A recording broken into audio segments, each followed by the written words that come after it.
Bismillahirrahmanirrahim. Assalamualaikum warahmatullahi wabarakatuh. Nah, kembali lagi bersama saya Muhammad Fauzan, NIM 19329105 pada mata kuliah Administrasi dan Supervisi Pendidikan. Oke, pada kesempatan kali ini saya kembali lagi mereview serta ingin mempresentasikan secara sederhana terkait video pembelajaran yang dikirim oleh dosen saya, Bapak Dr. Hanif Al-Qadri, tempo hari lalu. Bagaimana videonya? Ini dia. Assalamualaikum warahmatullahi wabarakatuh. Saya Dr. Hanif Al-Qadri kembali bersama saudara dalam mata kuliah Administrasi dan Supervisi. Dan untuk kali ini kita mengangkat satu lagi topik dalam kaitannya dengan pengelolaan sebuah lembaga pendidikan yang akan dilakukan oleh seseorang yang kita sebut sebagai pemimpin, atau kita bicara soal leadership. Nah, berdasarkan video pembelajaran tadi, dapatlah kita ambil beberapa poin-poin kesimpulan pembelajaran terkait materi kali ini, yaitu mengenai konsep kepemimpinan dalam organisasi. Ada 3 teori yang menjadi sebab-sebab munculnya istilah kepemimpinan.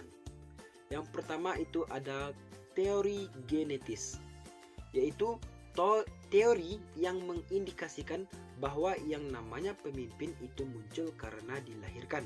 Pemimpin itu tidak dibuat, didesain, atau dibentuk, namun lahir sebagai seorang pemimpin dan sudah ada sejak dia dilahirkan.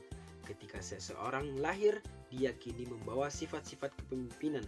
Meski tak semua memilikinya, seseorang sudah punya takdir untuk menjadi pemimpin. Yang kedua ada teori sosial. Teori ini menyatakan bahwa pemimpin dibentuk atau disiapkan sehingga pada akhirnya akan muncul suatu kondisi di mana seseorang akan siap menjadi pemimpin. Siapapun orangnya, dari kelas ekonomi atau garis keturunan siapapun mereka, semua punya kesempatan untuk menjadi pemimpin selagi mau mempersiapkan dan memperkaya diri dengan berbagai kemampuan dan pengalaman. Yang ketiga itu ada teori ekologi, yaitu kombinasi antara kedua teori sebelumnya yang mengindikasikan bahwa teori ekologi muncul sebagai reaksi dari teori genetis dan teori sosial. Teori ini menyatakan bahwa seseorang akan sukses menjadi pemimpin suatu saat nanti jika secara genetis memiliki sifat-sifat kepemimpinan dan dengan sadar menyempurnakan skill, wawasan, dan lain-lain untuk tampil menjadi seorang pemimpin. Artinya, satu garis genetis tak membuat seseorang layak menjadi pemimpin. Kesempurnaan seseorang pemimpin ketika punya sifat lahiriahnya dan disempurnakan secara harfiah. Berikutnya ada konsep kepemimpinan. Pengertian atau istilah kepemimpinan dari sudut pandang ahli. Yang pertama itu menurut Ord Whitehead, yaitu kepemimpinan adalah teknik kemampuan seseorang untuk mempengaruhi orang lain agar mau bekerja sama untuk mencapai tujuan bersama. Yang kedua ada menurut Siagian dan Sutarto, yaitu suatu rangkaian kegiatan penataan berupa kemampuan mempengaruhi perilaku orang lain dalam suatu situasi tertentu agar mau bekerja sama untuk mencapai tujuan yang telah ditetapkan. Yang ketiga ada menurut Terry, yaitu kepemimpinan terkait dengan hubungan yang erat dalam diri seseorang pemimpin dalam rangka mempengaruhi orang yang dipimpinnya untuk bekerja sama secara sadar dalam hubungan tugas untuk mencapai tujuan yang diharapkan.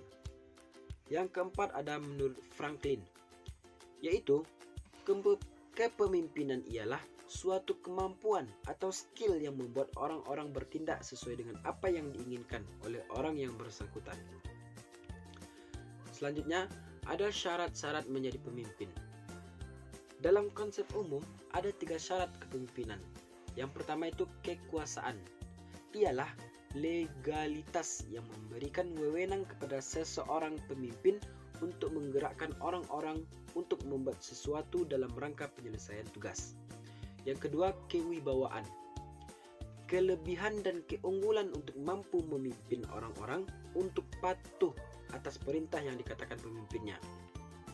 Yang ketiga ada kemampuan, yaitu dari sumber daya, kekuatan, kesanggupan, dan kecakapan secara teknis, sosial, dan skill yang dimiliki dan melebihi orang-orang di sekitarnya. Selanjutnya ada ciri-ciri kepemimpinan yang baik. Menurut Dr. W.A. Gerung, ada satu titik yang dianggap sebagai indikasi seseorang punya ciri yang baik jadi seorang pemimpin.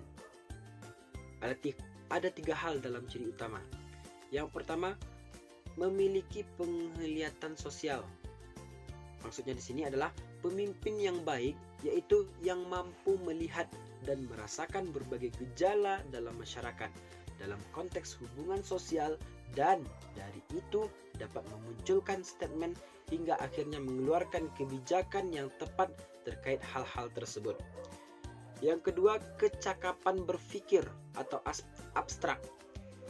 Artinya yaitu pemimpin selayaknya punya kemampuan otak yang cerdas karena diperlukan pemikiran yang matang untuk mengambil kebijakan, dan butuh kemampuan yang matang juga untuk menganalisa berbagai gejala-gejala yang terjadi. Yang ketiga itu ada keseimbangan emosi. Pemimpin ialah orang yang stabil secara emosi dan tak mudah terpancing emosi serta labil sehingga sulit dalam mengambil keputusan yang baik. Berikutnya ada istilah pemimpin formal dan informal. Pemimpin formal adalah orang yang dalam organisasi ditunjuk sebagai pemimpin berdasarkan keputusan dan diangkat secara resmi untuk memangku suatu jabatan dengan struktur yang jelas. Ciri-ciri pemimpin formal ini adalah: yang pertama, ditunjuk oleh orang-orang yang berwenang. Kedua, mempunyai dukungan dan punya atasan. Dan yang ketiga, harus memenuhi persyaratan formal. Yang kedua ada informal, yaitu seseorang yang tidak secara resmi diangkat sebagai pemimpin, namun suatu bentuk kehormatan dan diberikan karena punya kelebihan, lalu ditunjuk sebagai pemimpin untuk mampu mempengaruhi kondisi psikis dan perilaku orang-orang di sekeliling mereka. Ciri-cirinya yaitu: satu, ada masyarakat mengikuti dirinya sebagai pemimpin tanpa diminta. Yang kedua, tidak ada pengangkatan secara resmi untuk dinobatkan sebagai pemimpin, melainkan label kepemimpinan yang melekat pada pundak orang-orang yang bersangkutan. Dan yang ketiga, tak satu pun orang bisa memutasikan kepemimpinan yang ia dapatkan karena tak punya atasan dan wewenang yang mengharuskan ia melakukan atas aturan yang telah berlaku. Jika ada kesalahan, ia tidak ada sanksi atau hukuman, namun mendapat kurangnya rasa percaya diri dari orang-orang yang dipimpinnya. Ia tak mendapat balas jasa apapun karena tak di bawah wewenang yang resmi. Selanjutnya ada istilah pemimpin dan kepala. Kepala adalah seseorang yang diangkat menurut peraturan tertentu oleh instansi yang memiliki wewenang untuk mengepalai suatu lembaga dan bertanggung jawab atas tugas-tugas yang diembannya dan bertindak sebagai penguasa. Pemimpin sedangkan pemimpin adalah seseorang yang dipilih dari kelompoknya karena ia mempunyai kelebihan tertentu dibandingkan yang lain dan bersangkutan diberi tugas untuk memimpin orang-orang dalam mencapai tujuan yang ditetapkan dan diberikan hak-hak istimewa untuk memimpin agar mampu menggerakkan kelompoknya. Selanjutnya itu persamaan antara kepala dan pemimpin. Yang pertama, punya anak buah atau orang yang dipimpin. Yang kedua, punya tugas dan pekerjaan. Sedangkan perbedaannya, yang pertama adalah kepala diangkat oleh instansi tertentu, sedangkan pemimpin bukan diangkat namun dipilih oleh orang yang terlibat.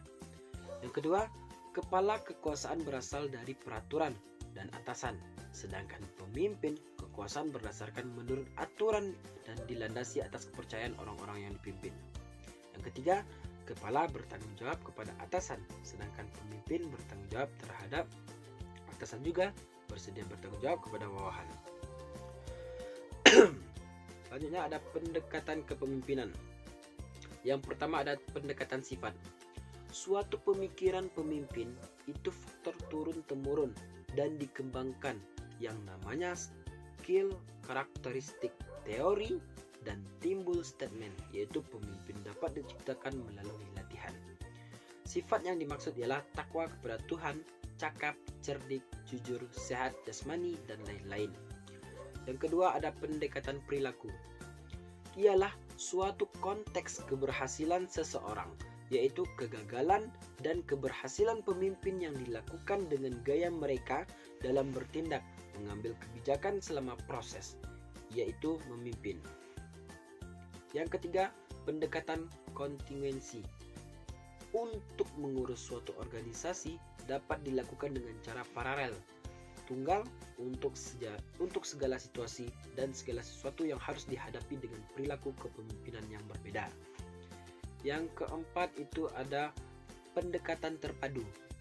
Menurut Circle and Blackshark, ia memadukan teori ke dalam pendekatan kepemimpinan situasional dengan maksud menunjukkan kesamaan dari berbagai macam perbedaan di antara teori-teori yang muncul, yaitu teori-teori yang dipadukan. Yang dimaksud teori di sini adalah yang pertama teori motivasi dengan pendekatan kepemimpinan situasional. Yang kedua, teori motivasi dua faktor dengan teori tingkat kematangan bawahan pendekatan situasional. Dan yang ketiga, 4 sistem manajemen dengan teori sistem kematangan bawahan pendekatan situasional. Nah, mungkin hanya ini yang dapat saya sampaikan. Terlebih dan terkurang saya mohon maaf. Saya sudah dengan billahi taufiq wal hidayah. Wassalamualaikum warahmatullahi wabarakatuh.